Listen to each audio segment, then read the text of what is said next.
In one of the previous sections of this course, we took a look at behaviors, and we added some behaviors to some elements here in SAML. In this lecture, we're going to also take a look at behaviors in the context of Prism, and in particular, we're going to use a behavior that is going to be quite useful for us to bind as a command an event. So for all of those events that you know exist, that don't necessarily have a command so you can do the proper MVVM binding, you can use this behavior for everything to happen in an MVVM pattern instead of adding some code behind. So for example, the list view has an item selected event. We would love to bind this event to a command so we can handle this event from the view model. But as you can see, there is no item selected command. If we were to search for commands here in the list view, all we find is the refresh command, which is an entirely different thing that is not going to be useful for us. So what we're going to do is use a behavior that is coming from the Prism namespace. So what I will do is over here in the definition for this content page, add a namespace reference that I'm going to call B for behaviors to a specific prism.behaviors namespace. So all I have to do is this, define that namespace. I'm also setting the assembly to prism.forms, and now I will have access to all of the behaviors that exist in there. So for this particular list view, I am going to define behaviors. And instead of these behaviors, I'm going to define an element that is going to come from that namespace that is called event to command behavior. And as its name suggests, it is indeed going to enable us to bind a command to an event. So the first thing that we will need is the event name. What event are we going to be handling? And that is the item selected event. So we know that this event exists in the list view. That is the one that we want to use. So event name is going to be item selected. And from there, now we have a command and a command parameter just as we would expect. So let me go ahead and over in the view model for the books page, define that new command. So this new command is going to be simply navigating over to the details page. Whenever an item is selected inside the list view, we need that selected item and we have to pass it over to the book details VM. So basically, I'm going to be creating a new property in here of type iCommand that is going to be the book details command. Now the book details command, of course, has to be initialized in the constructor. Let me go ahead and initialize the book details command to be as well a new delegate command, which is going to require a parameter. The parameter is going to be the selected book, or more precisely, best book object from this list view, which is the one that we will have to display in the book details page. So this is going to require a best book object. And of course, we will need to create an action for navigating over to the details. And in fact, I am also going to be creating a function so I can evaluate whether or not these can actually be executed. So let me go ahead and change this. Of course, this has to be the can go to details method. So I will just set the name over here, and this one has to be Boolean.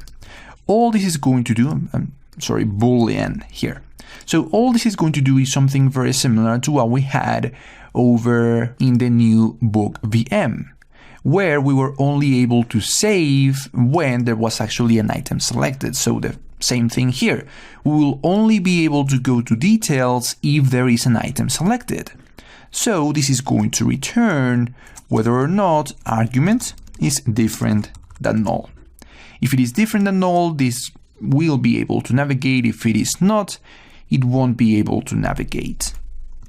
If you think about it, this may not make a lot of sense because the command is simply executed whenever there is an item selected, but It is a good practice, and I believe, maybe, I'm not entirely sure, but maybe the item selected event is fired even when an item is deselected. So just to make sure, I am going to set this can go to details method, which basically does the can execute handling for this command.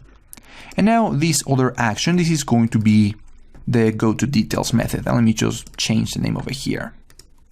And of course, the go to details method will have to navigate over to the book details page, but it will have to pass this book that is being received through the parameters. Now, before we do that, let me go ahead and actually bind everything together.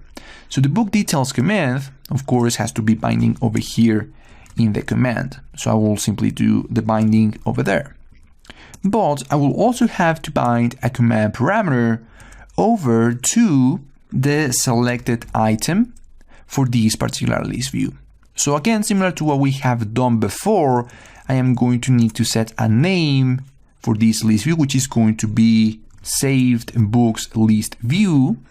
So I can bind the selected item property. Let me just go ahead and copy and paste it so I don't make any typos in here. And of course, I will have to set the source similar to what we have done before using reference and passing the name of the item that we're going to be referencing, which is this same saved books list view. Again, this is something very similar to what we have done, for example, in the new book page with both the search bar and the list view over here. So the exact same thing, we're simply going to be passing the selected item from this list view over to that command. So before we go ahead and do the navigation, let me just test that this is going to be working by setting a breakpoint right here in the go to details so I can inspect the object variable. If it does contain the selected item, it means that we have successfully bound that selected item from the list view, and that means that we can do the navigation over to the book details page. So here we have the list of all of the books. Let me just select either one of them.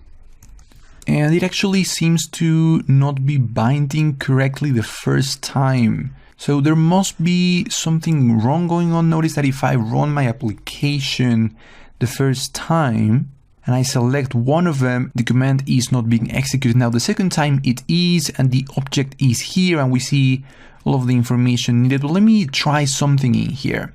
I think that maybe the first time the argument is null, so this is returning false. So what I will do is change this real quick to be binding an object directly. So what I will do is not bind the selected item. Let me just leave the breakpoint in here. Instead, I am going to be binding the entire list view, which, if you think about it, is still going to be containing that selected item. It's just that this time I'm going to be binding the entire list view, which means that this shouldn't be null, which means that right from the beginning, I should be able to get that selected item from the list view. So let me just go ahead and try this one more time, running the application. I select one of the elements, and now the command is being executed. Now in the object, I am going to have the list view, but the list view does contain a selected item, and notice right here that the selected item does contain that element. So great, we already have that selected item. We first have to get the list view in this case, but we have the selected item. So basically we have implemented successfully a way to react with commands to a specific event. Now, finally, in the next lecture, I'm going to be navigating over to the book details page.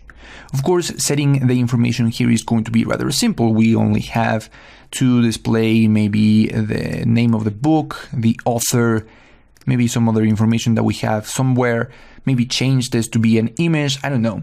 That is going to be easy. The interesting thing here is going to be able to pass that selected item that we have in this variable in here over to the book details page through the navigation service. So when we navigate, we're actually going to be able to pass a parameter.